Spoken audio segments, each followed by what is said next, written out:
María, ¿qué tan importante crees tú que ese sea el tabernáculo de Moisés? Creo que es un tema muy importante para nosotros como adoradores, ya que es importante conocer cómo es que se realizaban los sacrificios en el pasado. Pero ahora te pregunto a ti, Glendy, ¿tú sabes por qué tu casa está pintada del color que está pintada? ¿Por qué es que pusieron una ventana donde está o la puerta? ¿Podrías contestarme eso?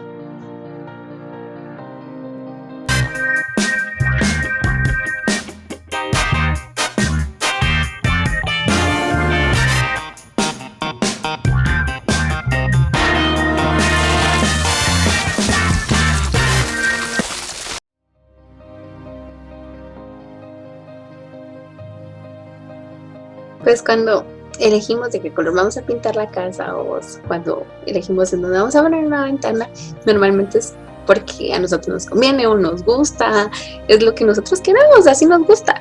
Y pues en mi caso yo elegí una toma corriente detrás de mi cama porque así puede cargar mi teléfono cerca en las noches. Bien pensado, Glendy. Correcto. Y pues recordemos que Dios es el mismo, que Él nunca cambia. Si Él dijo algo en el pasado, por ejemplo, del tabernáculo, Él va a seguir el mismo patrón en el presente. Por eso es importante conocer un poco más acerca del tabernáculo. Así es, en hebreo la palabra tabernáculo es mishkan, que se deriva de la palabra shakan, que significa morar. Así que podemos decir que el tabernáculo literalmente significa morada. Y este tabernáculo se divide en dos, en el lugar santo y en el lugar santísimo. Y alrededor de este había un patio que era conocido como el atrio. Interesante, Glendy. Vamos a conocer un poquito más acerca de estas tres partes. Y bueno, como bien sabemos, el tabernáculo estaba formado por el atrio, el lugar santo y el lugar santísimo. El atrio era la parte externa, era como, de alguna manera podríamos llamarlo algún tipo de patio, aunque no tenía la funcionalidad de un patio, pero estaba en la parte de afuera. Después de la entrada se encontraba el altar de bronce, o el altar de los holocaustos, como también se le conoce, y se encontraba la fuente. Tenía una única entrada, la cual estaba hecha de unas cortinas de azul, púrpura y carmesí, y también de lino torcido. Jesús dijo en Juan 10:9: yo soy la puerta, el que por mí entrare será salvo. Entonces, Él es la puerta, por Él es que accedemos a este lugar. En el altar de los holocaustos el sacerdote ofrecía los sacrificios. El altar es el lugar donde se hace expiación por el pecado, al morir una víctima inocente en el lugar del culpable. Es decir, la sangre derramada es lo que hace posible el acceso a Dios. El fuego del altar no debía apagarse. Este fuego era continuo y el sacerdote tenía que ponerle leña todos los días para evitar que éste se extinguiera. En el holocausto, el sacerdote ofrecía un cordero, uno en la mañana y uno en la tarde. Esto representa nuestra alabanza y nuestra adoración, la cual debe de ser todos los días. El holocausto continuo es también figura de lo que Cristo fue en su vida terrenal, cuando de forma perfecta y continua estuvo rendido a la voluntad del Padre. El fuego continuamente ardiendo en el altar representa la consagración fervorosa con la que debemos entregarnos a Dios. Recordemos que nuestra alabanza es exaltar lo que Él es decir, lo que Él es, y nuestra adoración es también un estilo de vida. También les comentaba que en el atrio se encontraba la fuente. En la fuente el sacerdote venía y se lavaba las manos y los pies, y es que esto simboliza de que antes de entrar al lugar santo, antes de pasar a ese lugar, debía de limpiarse, debía estar pues sin ninguna tacha, sin ninguna mancha, sin nada de suciedad en sí, para poder pasar al lugar santo. Por ende, entendemos que antes de entrar a su presencia debemos limpiarnos, debemos estar libres de toda mancha.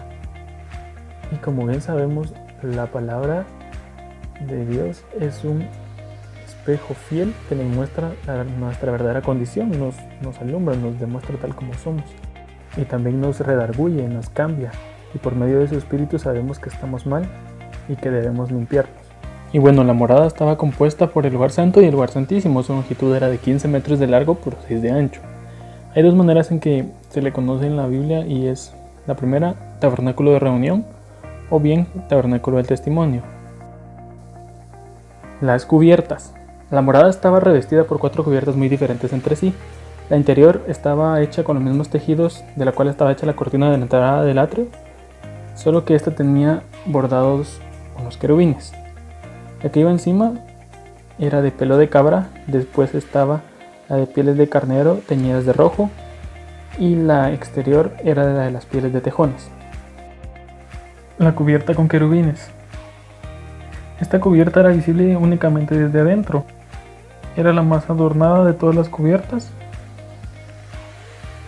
siendo la que los sacerdotes contemplaban todo el tiempo cuando estaban en el interior de la morada. Del material que estaban hechas estas telas podemos mencionar, por ejemplo, que estaban hechas de un color azul, y el azul significa recordatorio de la palabra de Dios. Es decir, que al ver el azul ellos iban a recordar lo que Dios ya les había dicho.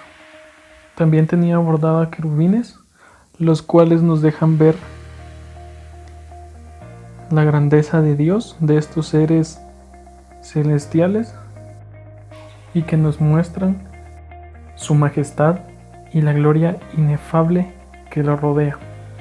También la cubierta de pelo de cabra, que tenía una longitud de 20 metros por 13.5.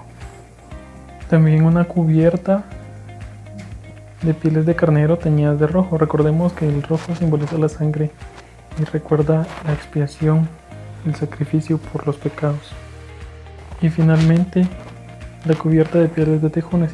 Esta cubierta era una cubierta esencial porque era una cubierta protectora. Que esta cubierta fuera la más externa también nos deja ver que la morada no es algo imponente al ojo humano, no es algo tan llamativo estéticamente hablando.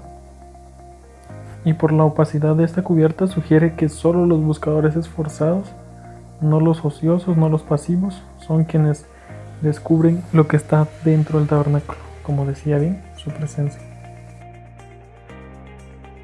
La puerta de entrada a la morada, que en este caso nos dejaría entrar primero al lugar santo, estaba hecha de azul, púrpura, carmesí y vino torcido también. La única diferencia es que esta puerta y la puerta del atrio es específicamente que en el atrio cualquier israelita podría estar, mientras que en esta segunda puerta solo podían acceder los sacerdotes. Es decir, que el número de personas se reduce más cada vez. Si bien el sacerdote representaba al pueblo al entrar al lugar santo, en algún punto de la historia el número de sacerdotes creció, a tal punto que se debían echar suertes y hacer turnos. Por ejemplo, David los ordenó en turnos de 24, y esto se debía hacer para que existiera un orden. Pero ahora, como les comento, gracias al nuevo pacto, ahora nosotros podemos acceder en cualquier momento a ese lugar. Recordemos siempre que la puerta es Jesús. La estructura de la morada. La estructura de la morada era el armazón que hacía posible la existencia de la misma. Está compuesta por 48 tablas de madera de acacia cubiertas de oro, apoyadas en 96 basas de plata y atravesadas por 5 barras de madera de acacia cubiertas también de oro. Las tablas del tabernáculo se corresponden a las piedras del templo, que a su vez son las piedras vivas que nos habla 1 de Pedro 2:5. Todas las tablas eran de las mismas dimensiones. El hecho de que las tablas fueran de madera pero estuvieran revestidas de oro externamente indica la riqueza, no propia sino ajena, con la que hemos sido revestidos. Las 5 barras daban unidad y consistencia a todo el conjunto de tablas, constituyéndose así un fuerte armazón que hacía imposible derribar el conjunto.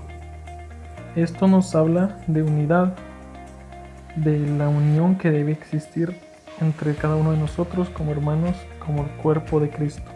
Y las basas que mencionaba eran de plata. Como recordamos, la plata significa rescate, redención.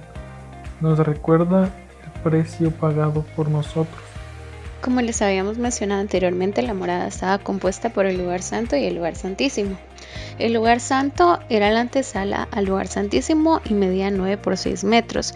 Contenía 3 objetos: la mesa de los panes, el candelabro y el altar del incienso. Todos los días, al amanecer y al atardecer, los sacerdotes quemaban incienso en el altar y se ocupaban de iluminar y de mantener el candelabro. El sábado, además, se encargaban de renovar los panes de la proposición que habían sido consumidos anteriormente. Ahora bien, la mesa de los panes estaba situada al lado derecho desde la entrada del lugar santo y se trataba de un mueble que estaba hecho de madera de acacia cubierta de oro. Tenía como propósito ser el soporte de los 12 panes que eran colocados sobre ella cada sábado. La frase pan de la proposición literalmente significa pan de la presencia, pues así como el arca era la señal de la presencia de Dios en medio de su pueblo, estos panes representaban la señal de que el pueblo se hace presente a Dios. Estos panes no contenían levadura y una porción del incienso era puesto encima de ellos de manera que desprendían un agradable aroma. La levadura simboliza el pecado. Dios quiere que nosotros seamos íntegros sin que la mezcla de lo leudado aparezca en nuestra vida, de modo que el olor que salga sea un olor grato para Él. También vivir en su presencia debe ser algo permanente y no algo ocasional en nuestras vidas. El candelabro. El candelabro, junto con todos los utensilios, tenía un peso de 33 kilos de oro puro. Eso quiere decir que el candelabro pesaba aproximadamente 30 kilos. El oro se considera un metal precioso, si no es el más precioso. Nos habla de lo que es imperecedero, que no se devalúa. El candelabro tenía 7 brazos. El número 7 representa la plenitud y la perfección. La morada estaba rodeada de cortinas, por lo que era la única luz que iluminaba el lugar santo. El ministro del santuario era el encargado de encender las lámparas del candelabro y no permitir que ésta se extinguiera.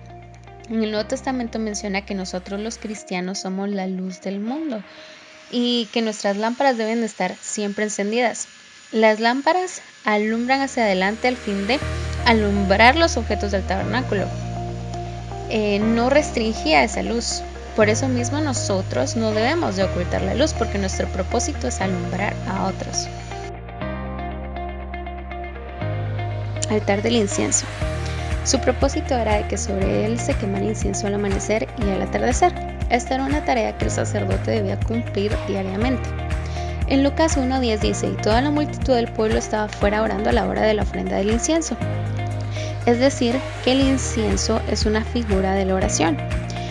El hecho de que este altar estuviera colocado justo delante del velo del lugar santísimo nos revela que es importante, o la importancia que tiene la oración para que nosotros podamos acceder al lugar santísimo. Antes de entrar al lugar santísimo debemos pasar por el altar del incienso.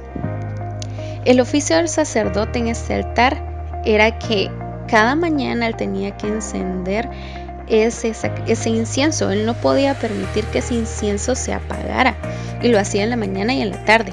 El aroma era con una fragancia que llegaba a la presencia de Dios. Y aunque el altar de bronce y el altar del incienso son distintos, se relacionan entre sí, ya que en el altar del incienso se vertía un poco de la sangre que se vertía en el altar de bronce. Cuando el sacerdote había pecado y traía su ofrenda al altar, era imprescindible que se rociara esa sangre en los cuernos del altar del incienso. De otra manera, su servicio no era válido. De la misma manera, nosotros necesitamos esa sangre expiatoria de Cristo, que es como nuestra base, nuestro sostenimiento para que nuestra oración, para que nuestro servicio sea aceptado y sea agradable a Dios. Sin la sangre de Jesús, nuestro servicio no tiene validez. Otros utensilios. En el servicio, en el lugar santo, se necesitaban otros utensilios. En Éxodo 25-29 dice que se necesitaban platos, cucharas, cubiertos, tazones. En el Éxodo 25-38 dice que se necesitaban despabiladeras, platillos de oro puro. Todos los objetos pequeños podrían decirse, eran de ayuda para el servicio. Es muy probable que los objetos grandes fueran inutilizables sin los objetos pequeños. Si el candelabro no se limpiaba, no podía cumplirse con el servicio. Si no se recargaba el aceite, si no se cortaba la mecha, no alumbraba el lugar santo. Es decir, que lo grande siempre necesita de lo pequeño. Y esta es una lección que nosotros tenemos que tener siempre presente. Dios no toma en cuenta objetos grandes o pequeños, sino útiles. Demuestra que el tamaño no es lo importante. A veces nosotros pensamos que nuestro servicio es mejor que otro porque estamos en una posición en la que nos ven. Sin embargo, Dios lo que toma en cuenta es la utilidad. Si Dios nos quiere a nosotros limpiando baños, pues limpiamos baños siempre y cuando seamos útiles para el Señor. Si Dios quiere que nosotros estemos en un altar sirviéndole, entonces lo hacemos para ser útiles en sus manos. Nosotros no debemos tampoco hacer de menos a nadie o darle menos valor al servicio de alguien o al trabajo de alguien, porque para Dios todos somos útiles.